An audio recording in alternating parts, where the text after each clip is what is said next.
Hello friends, कैसे हो आप सब। आई होप आप सब अच्छे होंगे, मैं भी अच्छी हूँ। आज का ब्लॉग मैं स्टार्ट कर रही हूँ शाम के 6 बजे से। तो आज मैं जा रही हूँ मार्केट में। मार्केट इसलिए जा रही हूँ क्योंकि आज कुछ प्रोग्राम है दीपक वेडिंग पॉइंट में। वहाँ कुछ मथुरा के लोग आ रखे, तो वहाँ का प्रोग्राम देखने चलेंगे हम। और आज मैं अकेले ही जा रही हूँ। चलो फिर चलते हैं। चलो मैं अपना साइड बैग ले लेती हूँ। उसे मैंने ना कैप भी रख रखी क्योंकि आज कोटद्वार में बहुत ही ज़्यादा यहाँ पे ठंड हो रखी है। तो ये रही मेरी दादी, अब मेरी मम्मी अभी भी गाँव जा रखी है, तो मैंने सोचा मैं आप लोगों को बता देती हूँ। हेलो गाइस बोल दो दादी। Hello guys. Hello guys. दादी भी तो जा रही हूँ मैं, ठीक है। तो मेरे पापा मार्केट में, मेरे पापा मेरे को वहाँ दीपक वेडिंग पॉइंट में छोड़ देंगे और फिर लेने भी आ जाएंगे। ठीक है दादी, टाटा। जाऊँ छौमी ढंग से जाए। ठीक है, तो चलो चलते हैं। मेरे को 10 रुपये दिए। दादी ने मेरे को बोला कि ऑटो में चली जाना मार्केट तक, तो फिर पापा मार्केट से मेरे को वहाँ दीपक वेडिंग पॉइंट में छोड़ देंगे। चलो चलते हैं। मैंने कर चुका है अपना घर का गेट बंद और चलो चलते हैं। आज का ब्लॉग स्टार्ट करते हैं। जय भोलेनाथ। आज भी मैं अकेले ही कर रही हूँ ब्लॉग। चलो, लाइट आ रही है काफ़ी। लोगों को सीधा वेडिंग पॉइंट में जाके मिलती हूँ, ठीक है। मिलते हैं थोड़ी देर के बाद। मैं पहुंच गई हूँ यहाँ पे। अब देखते हैं दीपक वेडिंग पॉइंट में क्या प्रोग्राम हो रहा है। और यहाँ बहुत सारे यहाँ पे बैनर लग रखे हैं और यहाँ काफ़ी भीड़ भी हो रही है। लोग भी वहीं जा रहे हैं, मेरे को ऐसा लग रहा है। थोड़ी देर के बाद दीपक वेडिंग पॉइंट। आप लोगों ने यहाँ पे बोर्ड देख दिया होगा कि कौन लोग आ रखे हैं। तो चलो फिर चलते हैं। तो मैं पहुँच गई हूँ दीपक वेडिंग पॉइंट में, कोटद्वार में ही है। चलो फिर चलते हैं अंदर। अब वेडिंग पहुंच गई हूँ दीपक वेडिंग पॉइंट में और अभी मैं अंदर गई थी। तो अभी प्रोग्राम 7:30 से स्टार्ट है और मैं 6 बजे यहाँ पहुँच गई हूँ। अब मैंने अकेले हे भगवान, मैं काफ़ी जल्दी आ गई हूँ। अब क्या करना है, मैं वहाँ पे बैठ जाऊँगी, आपको भी दिखाऊँगी अंदर वेडिंग पॉइंट में क्या क्या हो रखा है, क्या क्या तैयारी हो रखी है आज की। चलो फिर चलते हैं वेडिंग पॉइंट के अंदर। पॉइंट इस प्रकार का है, आप लोग देख लीजिए। और यहाँ पे एक गाय है, बच्चे इसके साथ खेल रहे हैं, बेचारी को परेशान कर रहे हैं। तो चलो चलते हैं वेडिंग पॉइंट के अंदर। तैयारियाँ हो चुकी है। आप लोग कितने कम लोग आ रखे हैं। अभी तो 1 घंटे के बाद प्रोग्राम स्टार्ट है, तब तक मैं यहाँ पे घूमती रहूँगी। ये देखो, राधा कृष्ण के यहाँ पे होगा कुछ फंक्शन। तैयारी हो गई, कैमरामैन भी आ चुके हैं यहाँ पे। तब तक यहाँ पे वेडिंग पॉइंट देख लीजिए। ये देखो, मैं कह रहा हूँ परेशान हो जाओगे। मैं एक बार जो है ना, तो मैं यहाँ बैठ जाती हूँ। पहले आ चुकी हूँ मैं, कुछ ज़्यादा एक्टिव हूँ मुझे लगता है। अब मैं यहाँ पे क्या करूँगी, यहाँ पे बैठ जाती हूँ, प्रोग्राम तक वेट करते हैं। मैं वहाँ बैठे बैठे बोर हो गई क्योंकि अभी प्रोग्राम स्टार्ट है और मैं अकेले आ रखी हूँ। तो मैंने कहा थोड़ा वेडिंग पॉइंट ही घूम लेते हैं। और यहाँ मेरे फेस में लाइट आ रही है तो फिर भी थोड़ा सही लग रहा है। मेरे पीछे एक अंकल भी है, दिख रहे हैं हल्के हल्के से। चले गए वो अंकल, छुप रहे थे वो भी कैमरे में आने का। ये देखो,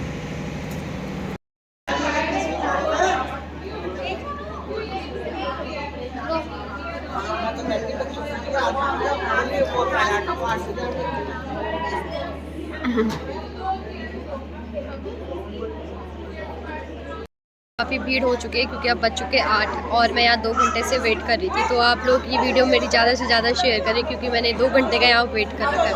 और आप देख सकते हैं कितनी भीड़ हो रखी है यहाँ पे। और यहाँ मैं अकेले ही हूँ, देखो मेरे सामने कोई भी नहीं है। मैं अकेले यहाँ 2 घंटे से वेट कर रही हूँ इस प्रोग्राम का। चलो प्रोग्राम स्टार्ट हो चुका है, मैं आप लोगों को प्रोग्राम दिखा आ सकते हो कि आप यहाँ क्या प्रोग्राम करोगे दीपक वेडिंग पॉइंट में। ये हम यहाँ पे श्री धाम वृंदावन से आए हैं। हाँ जी, जो हमारे मित्र हैं पंडित श्याम सखा, पंडित श्रीकांत दीक्षित जी, हाँ जी, उनके साथ में आए हुए हैं। और यहाँ पे हम रासलीला दिखाएंगे प्रभु। अच्छा, आप यहाँ कोटद्वार की जनता को पूरा यहाँ रासलीला दिखाएंगे। जी जी। अच्छा, तो आज रासलीला है यहाँ। साथ में एक प्यारी सी झांकी दिखाएंगे। अच्छा, ये महाबली हनुमान जी की, जो बाहुबली है ना। हाँ जी हाँ जी, हनुमान जी बाहुबली जी, की। हनुमान। अच्छा, तो आज का प्रोग्राम यही है ना पूरा। यही है प्रॉपर। अच्छा, तो मेरे को आप लोगों से यही पूछना था, तो धन्यवाद। Thank you thank you. दिखाई रहेगी और बालाजी महाराज का विराट रूप बाहुबली, सुंदर सी झांकी का दीदार करेंगे आप सभी। श्री राम प्रकाश जी शर्मा जी के द्वारा यह आयोजन हुआ है। कई बार उन्होंने हमें बुलाया है होली महोत्सव और ऐसे जितने भी शुभ अवसर जो भी धर्म कार्यक्रम यहाँ पर हुए हैं उन सभी में हमें बुलाया गया है। आप सभी भक्तों के बीच में एक बार फिर से भगवान बांके बिहारी लाल जी की रास लीला और श्री बालाजी महाराज की बहुत ही सुंदर सी झांकी आप सभी भक्तों के बीच प्रस्तुत की जाएगी। पंडित श्याम सखा श्रीकांत दीक्षित जी के द्वारा, जो श्री धाम वृंदावन से चलकर के आए हैं। बोले बालाजी महाराज की जय। बोले बांके बिहारी लाल की जय।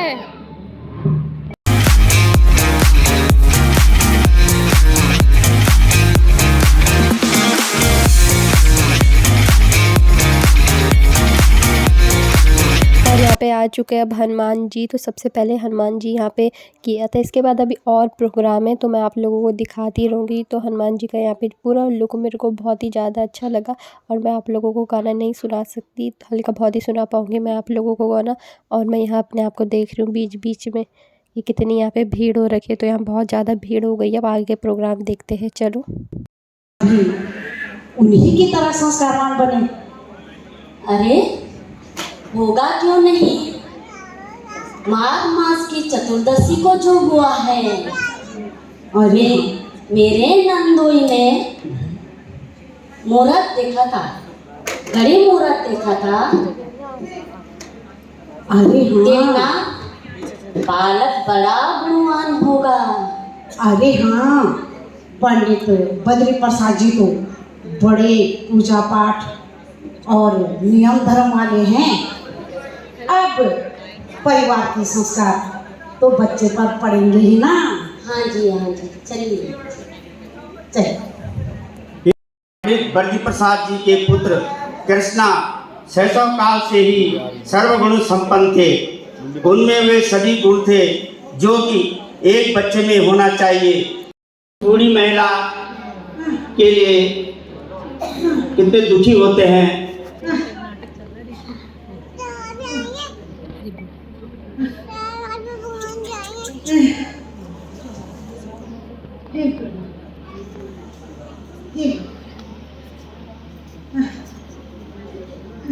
अरे दादी क्या हुआ, इस ठंड में कहाँ जा रही हो?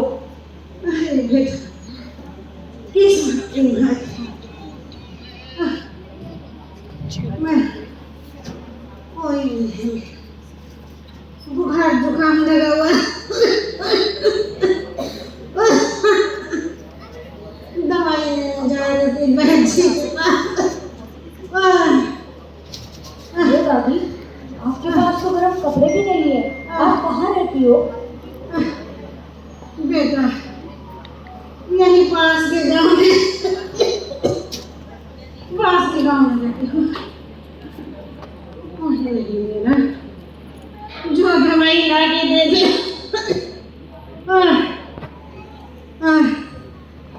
खुदा ना पड़ा मुझे बैद जी के पास दवाई।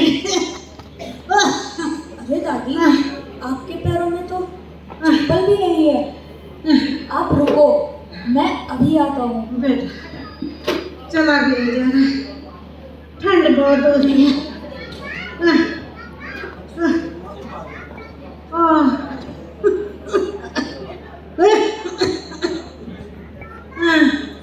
लो दादी इन चप्पलों को पहनो।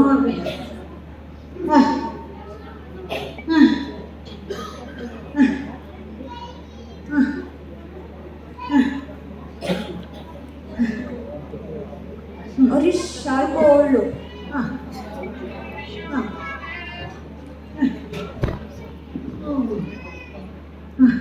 चलो दादी मैं ले जाता हूँ आपको बैद जी के पास। सदा सुधीर बेटा, भगवान तेरा भला करे। जीवा में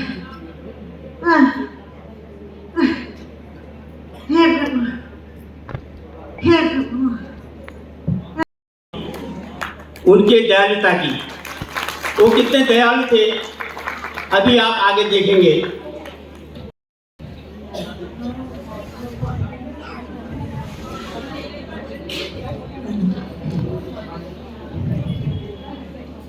अरे कृष्णा क्या बात है, कैसा आंधी की तरह आया और तूफान की तरह चला गया और तेरे हाथ में शॉल और चप्पल भी थी। कहाँ देकर आया उनको?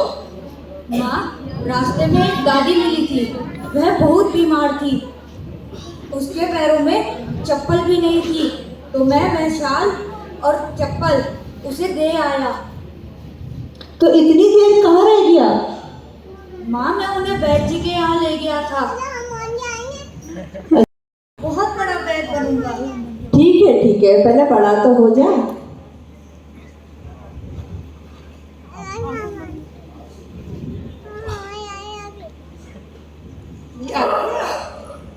मैं आपके लिए पानी लेकर आती हूँ।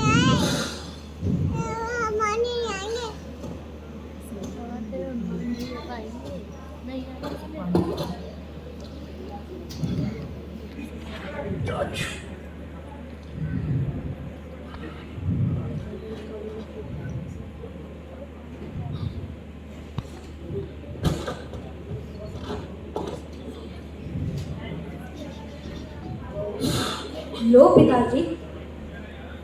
अरे वाह, तू तो बहुत समझदार हो गया है, हैं? हाँ, क्यों नहीं, इतना समझदार कि घर का सामान औरों को देके आ रहा है। क्या मतलब? मतलब ये कि कल आज ये आपकी चप्पल और मेरी शॉल किसी बूढ़ी औरत को देके आ गया है। पिताजी, वह बहुत बीमार थी, उसकी तबीयत खराब थी, ठंड से कांप रही थी और इस ठंड में उसके पैरों में चप्पल भी नहीं थी, तो मैं आपकी चप्पल और माँ का शॉल उन्हें दे आया। मैंने गलत किया क्या? नहीं बेटा, तूने गलत नहीं किया। अब देखो, गीता में भी लिखा हुआ है, श्री कृष्ण कहते हैं कि कर्मण्येवाधिकारस्ते मा फलेषु कदाचन, अर्थात अच्छे कर्म करते रहो, फल की चिंता मत करो। और फिर अच्छे कर्म करने से जो फल मिलता है भगवान भी उसको खूब फल देता है। सुनो जी, जब से बैद जी के पास से आया है तब से इसको बैद बनने की धुन सवार हो गई है। वैद की शिक्षा भी समाज के विकास में सहयोगी हो सकती है। बेटे, अभी तुम प्राइमरी शिक्षा के लिए थानागढ़ी जाओ, उसके बाद तुम्हें माध्यमिक शिक्षा के लिए अलवर भेज देंगे। तो अलवर में मैथ की पढ़ाई होती है पिताजी? नहीं बेटा, नहीं। अलवर में तुम माध्यमिक शिक्षा प्राप्त करोगे, उसके बाद आगे की पढ़ाई के लिए तुम्हें दिल्ली भेज देंगे। वाह वाह, मैं पढ़ाई के लिए दिल्ली जाऊंगा। वाह। अरे सुन कृष्णा, अरे मैं तो बातों में भूल ही गया, देख मैं तेरे लिए क्या आया है। अरे वाह पिताजी, वॉलीबॉल अब तो मेरी मनपसंद चीज है। अब मैं जाकर रामू, शामू और रतन के साथ खेलूंगा। मैं जाऊँ? ठीक है, तुम जाओ, लेकिन सीख लौट के आना। जी पिताजी, मैं सीख में लौट जाओ।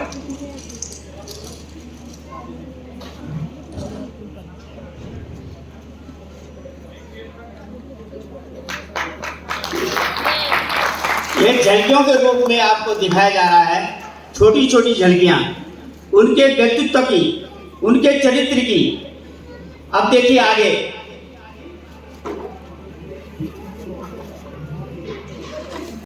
ना, देखो मेरे पिताजी वॉलीबॉल लाए हैं, चलो खेलते हैं।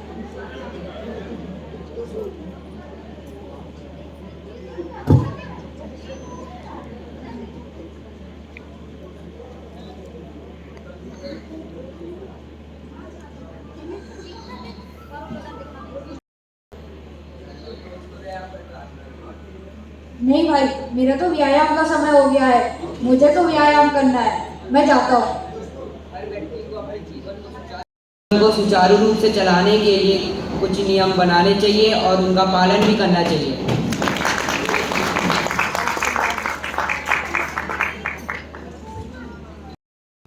इस बालक ने कहा, व्यक्ति को अपने जीवन को सुचारू चलाने के लिए कुछ नियम अवश्य बनाने चाहिए और उनका पालन भी करना चाहिए।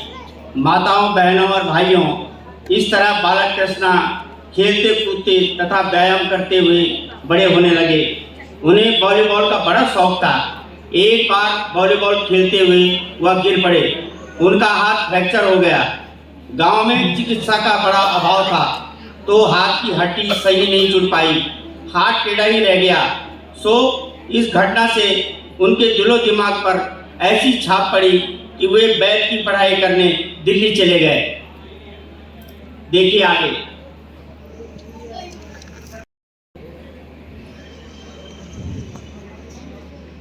कृष्णा दिल्ली में पढ़ाई कर रहे हैं, वैद की शिक्षा ले रहे हैं। वहीं उनके दोस्त रवि का प्रवेश होता है।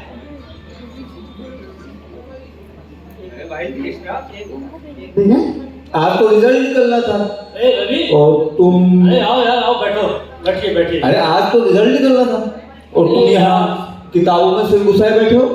अरे दोस्त, रिजल्ट तो ठीक है, लेकिन पिताजी मेरे ऊपर एक नई जिम्मेदारी डालने पर तुले हुए हैं। ऐसी क्या जिम्मेदारी है? तुमको तो हमने जिम्मेदारी से कभी भागते हुए नहीं देखा।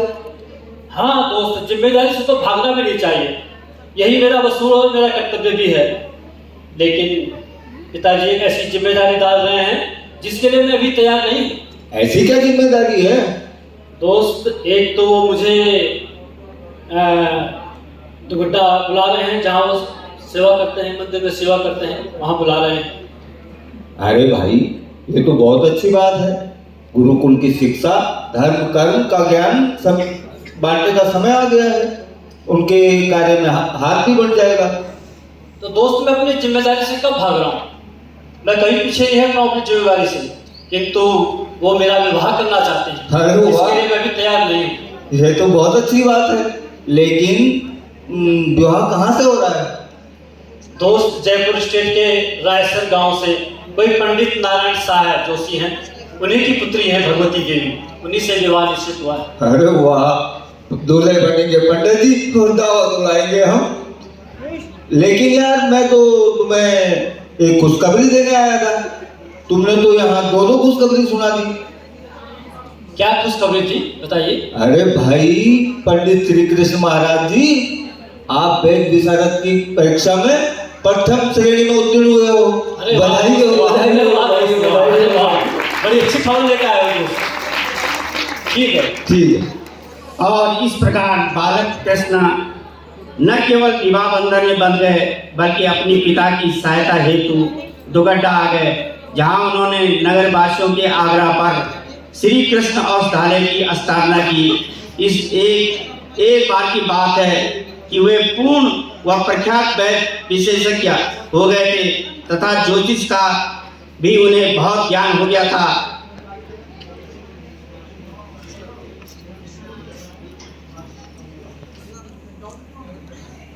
पूर्ण रूप से प्रख्यात वैद्य विशेषज्ञ हो गए थे, बल्कि उन्होंने ज्योतिष विद्या में भी निपुणता हासिल कर ली।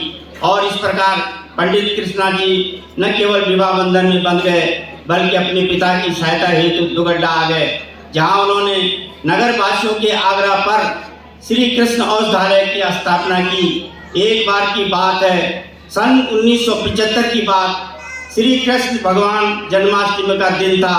बहुत ठंड पड़ रही थी। ठंड से हाड़ मांस में कंपकपी छूट रही थी। रात में बारिश भी हो रही थी। आसमान में बादल उमड़ घुमड़ रहे थे। बिजली चमक रही थी। बिजली की कड़कती आवाज से भक्तजन सहमे जा रहे थे। मंदिर में बहुत भीड़ थी। सभी भक्तजन मंदिर के कपाट खुलने का इंतजार कर रहे थे कि कब कपाट खुले और हम अपने आराध्य लड्डू गोपाल के दर्शन करें। लक्ष्मी नारायण मंदिर में पंडित कृष्णा जी का इंतजार हो रहा था। पंडित जी का वहीं पे आगमन होता है।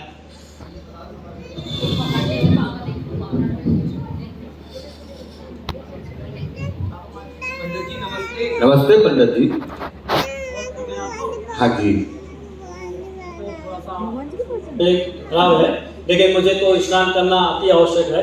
मैं स्नान करके आता हूँ, तब तक आप लोग मंदिर की व्यवस्था देखिए। क्षमा चाहता हूँ, एक तो मौसम बहुत खराब है, फिर बारिश भी इतनी हो रही है। कमलेश जी, मेरा जाना बहुत जरूरी है। मेरा स्नान करना बहुत जरूरी है। जब मैं स्नान करके आऊँगा तभी तो मैं लड्डू गोपाल को भोग लगाऊंगा और प्रसाद का वितरण कर पाऊंगा।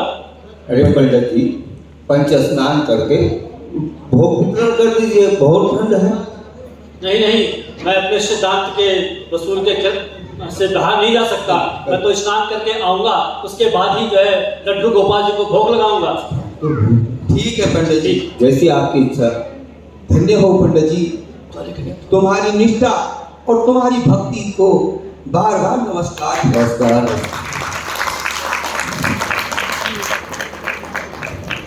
अब आगे की झलकी देखिए। दृढ़ निश्चय, पंडित जी का दृढ़ निश्चय देखते हुए सभी जो है ओम कैलास कृतः पार्वती पति उत्तम विधोक्त रूपणे शंभो निर्गुणे गुणरूपिणं वेदीय शास्त्रे यथार्थ गीतः विष्णु प्रमाणं सदा भक्सवल मात्रा समाहं प्रयम्। ओम नमः शिवाय, नमः शिवाय, नमः शिवाय। जय हो भगवान भोलेनाथ। हे परमात्मा, हे गोविंद, हे माधव कृष्ण।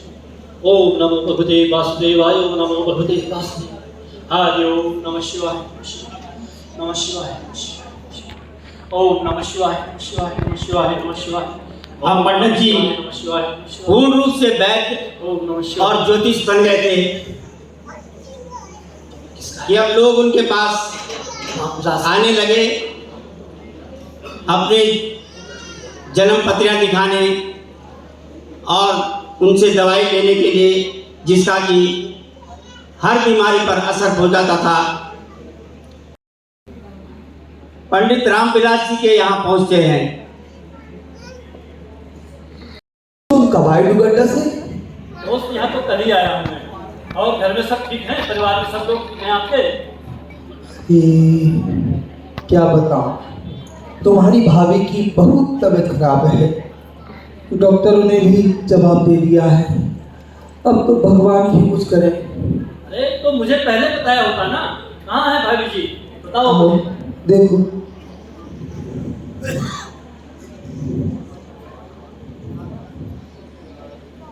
अरे भगवान, मेरे दोस्त पंडित कृष्णा जी आए हैं। अरे भाभी जी, क्या हुआ आपको? बहुत ज्यादा तबीयत खराब है।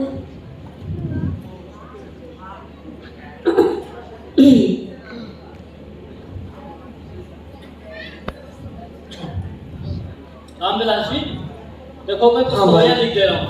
आप इन दवाइयों को तुरंत लेकर आइए और भगवान ने चाहा तो भाभी जी बहुत जल्दी स्वस्थ हो जाएंगे। अच्छा, क्या करूं, इलाज करा करा के कोई फर्क नहीं पड़ रहा है।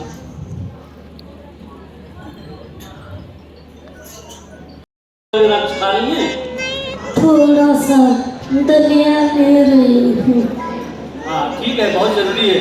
आप खिचड़ी लीजिए, दलिया लीजिए, थोड़ा थोड़ा आहार लेते रहिएगा। और कुछ प्राणायाम करती हैं आप कि नहीं करती हैं? नहीं जी, 5-6 महीने से तबीयत ज़्यादा खराब है और 1 महीने से तो कुछ ज़्यादा ही खराब हो रही है। बिल्कुल भी हिम्मत नहीं हो रही उठने की। कुछ दिनों बाद आप स्वस्थ हो जाएंगे, तो प्राणायाम जरूर कीजिएगा, आप बिल्कुल स्वस्थ हो जाएंगे। अच्छा जी। देखो भैया कृष्णा, थाना गाजी से मैं ये दवाई लाया हूँ, सामने तो मिलती नहीं है। हाँ हाँ, इसमें मेरा थोड़ा सा लो।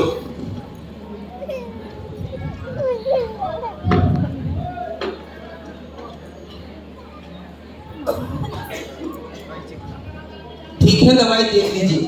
ठीक है, दवाई सही है।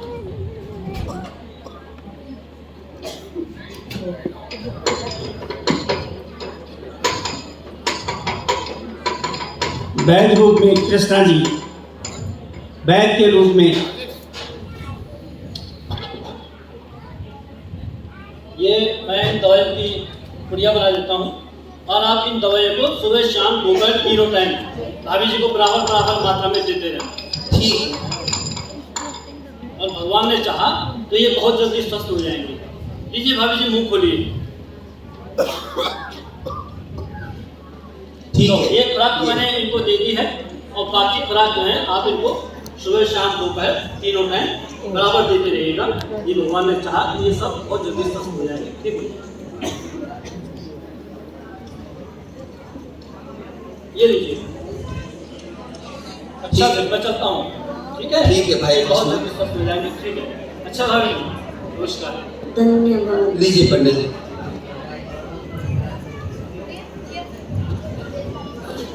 और इसी तरह कृष्णा जी के इलाज से वो स्वस्थ हो गई। वे एक वैद्य नहीं बल्कि एक अच्छे ज्योतिष भी थे।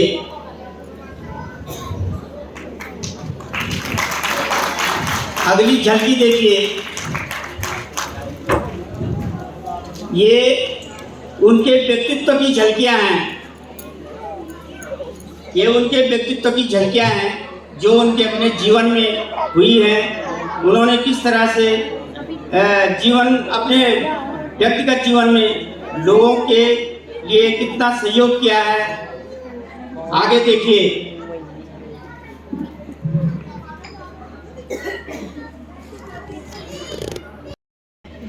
अरे कौन है भाई? पंडित जी नमस्ते। अच्छा अच्छा, अरे हरि प्रसाद, अरे भाई कब आना हुआ? पंडित जी दूध लाया हूँ। अच्छा अच्छा, दूध आए हो? अच्छा ठीक है, बैठिए बैठिए। और घर में सब ठीक हैं? हाँ पंडित जी, अच्छा। घर में तो सब ठीक है, हाँ, पर थोड़ा पिताजी परेशान है। क्यों, क्या बात है, क्यों परेशान है? दरअसल में वो मकान बनवाना चाहते हैं और कुछ व्यवस्था जुगाड़ ढंग से नहीं हो पा रहा है। अच्छा, जरा मेरी जन्म पत्री को उठाओ पहले, क्या है, कौन सा योग बन रहा है? लीजिए पंडित जी। उठाओ जरा।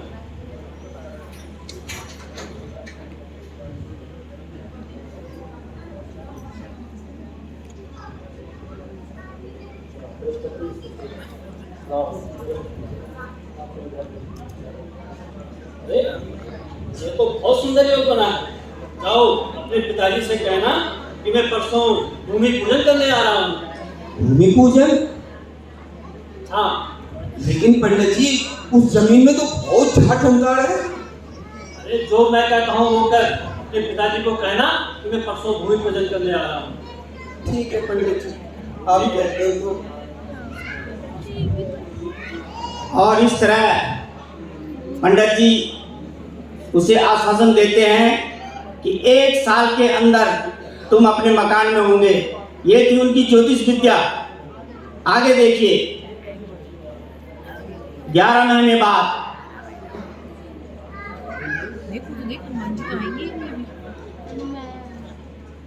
पंडित जी नमस्ते। नमस्ते भाई, नमस्ते। हाँ आइए आइए, बैठिए, आओ। पंडित जी, हाँ, आपकी बात तो एकदम सत्य हुई।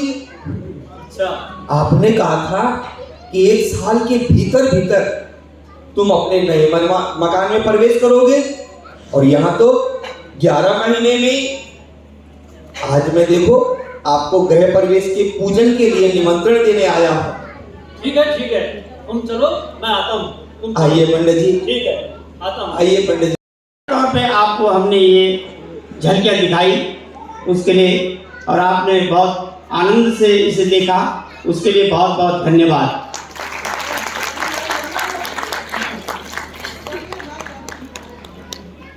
टेक भी बहुत ज़्यादा अच्छी लगी, तो आज का ब्लॉग मैं यहीं पे कंप्लीट करती हूँ। आई होप आपको आज का ब्लॉग अच्छा लगे। अगर आपको आज का ब्लॉग अच्छा लगे तो लाइक करें, शेयर करें, कमेंट करें, सब्सक्राइब करें। बाय।